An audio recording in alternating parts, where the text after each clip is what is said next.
ಕೌಶಿಕ್ ಸಿದ್ದಮಲ್ಲಯ್ಯ ಶರ್ಮಾ ಎಂಬ ಹೈದರಾಬಾದ್ ನಿವಾಸಿ, ಬಾದಾಮಿ ಗೊಂದಿಕೇರಿಯಲ್ಲಿರುವ ನಾಗರಾಜ್ ಕಾಚಟ್ಟಿ ಇವರ ಮನೆಯಲ್ಲಿ ಬಾಡಿಗೆ ಇದ್ದರು.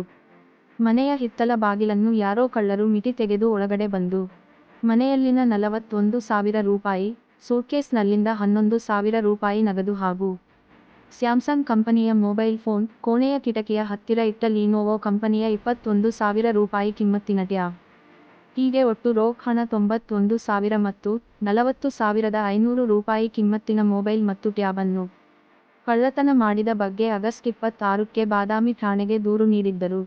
ಸದರಿ ದೂರಿನ ಮೇರೆಗೆ ಬಾದಾಮಿ ಪೊಲೀಸರು ತನಿಖೆ ಕೈಗೊಳ್ಳಲಾಗಿತ್ತು. ಮಾನ್ಯ ಪೊಲೀಸ್ ಅಧೀಕ್ಷಕರು ಬಾಗಲಕೋಟೆ ಜಿಲ್ಲೆ ಮತ್ತು ಮಾನ್ಯ ಪೊಲೀಸ್ ಉಪಾಧೀಕ್ಷಕರು ಬಾಗಲಕೋಟೆ ಉಪವಿಭಾಗ ರವರ ಮಾರ್ಗದರ್ಶನದಲ್ಲಿ ಶ್ರೀ ಕರಿಯಪ್ಪ ಬನ್ನೆ ಬಾದಾಮಿ ಸಿಪಿಐಯವರ ನೇತೃತ್ವದಲ್ಲಿ ಶ್ರೀಮತಿ ನೇತ್ರಾವತಿ ಪಾಟೀಲ್ ಪಿಎಸ್ಐ ಹಾಗೂ ಕುಮಾರಿ ಎನ್ಎಸ್ ಘಂಟಿ ಪಿಎಸ್ಐರವರ ನೇತೃತ್ವದಲ್ಲಿ ಸಿಬ್ಬಂದಿ ಎಎಸ್ಐಗಳಾದ ಪಿಬಿ ತಳ್ಳಿಕೇರಿ, ಎಂಐ ತೆಗ್ಗಿನಮನಿ ಹಾಗೂ MM Solapur, AS Chavan, RN Gudadari, SS Badaradinni, HS Masali, HP Kuntoji, LM Tolamatta, Mahantesh Haradolli, Suresh Muttalageri ತಂಡವು ತನಿಖೆ ನಡೆಸಿ ಕಳ್ಳನನ್ನು ಹಿಡಿಯುವಲ್ಲಿ ಯಶಸ್ವಿಯಾಗಿರುತ್ತಾರೆ.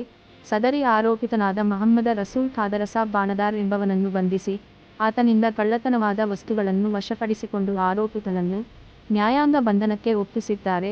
ಪ್ರಕರಣವನ್ನು ಭೇದಿಸಿದ್ದಕ್ಕೆ ಮಾನ್ಯ ಜಿಲ್ಲಾ ಪೊಲೀಸ್ ಅಧೀಕ್ಷಕರು ಬಾಗಲಕೋಟೆಯವರು ಪ್ರಕರಣದಲ್ಲಿ ಕಾರ್ಯನಿರ್ವಹಿಸಿದ್ದ ಎಲ್ಲ ಅಧಿಕಾರಿ ಮತ್ತು ಸಿಬ್ಬಂದಿಗಳಿಗೆ ಈ ಕಾರ್ಯಕ್ಕೆ ಮುಕ್ತ ಕಂಠದಿಂದ ಶ್ಲಾಘಿಸಿದ್ದಾರೆ.